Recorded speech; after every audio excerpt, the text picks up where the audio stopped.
Yəni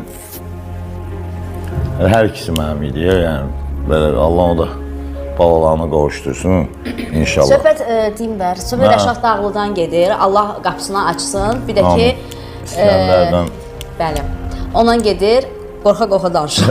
Qorxumdan adını çəkə bilmirəm vallahi. Çünki mən həqiqətən ciddi problem yaşamışdım. Yəni tamaşaçılar, izləyicilər tərəfindən bilmirəm niyə. Yəni insanlar Rəşad Dağlı dostu, ən yaxın özü dostu, məhəllə uşağı. İskəndər də bibisi oğlu. Yəni yazıq qalmışdı qardaşı, yazıq qalmışdı ikisinin arasında da. Mən belə başa düşdüm. Mən belə başa düşdüm. Qalmışam. Yəni arada qalmısan. Necə qalmışam? Yəni ki, belə ikisinin fikrini çəkirəm. Yəni də necə deyim, Allah şahid ki, mən Rəşadı bəlkə də balaları olmasaydı, bağışlamazdım.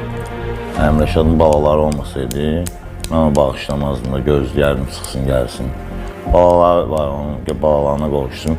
Olmamalı bir şeydir də, yəni ki, Rəşad sənətkar adamdır. Həqiqətən, Rəşad sənətkardır. Nömrə 1-dir mənim üçün Rəşad. Elə mənim üçün də, amma balaları olan adam gəlir, düz yol situasiyada bir döysün adam, siz də mənə bağışlayın da, yəni biri var qeyrətli namusun olsun. Qeyrətli və namusuna görə heç kəsi sözünə qulaq asmasın, eləməli olduğu eləyərsən. Amma biri də var ki, burada yəni sən birinci İskəndərdən də qabaq, Ələkbərdən də, hamıdan qabaq sən o 2 dənə gül balondur. Onlar həsrətə layiqdir.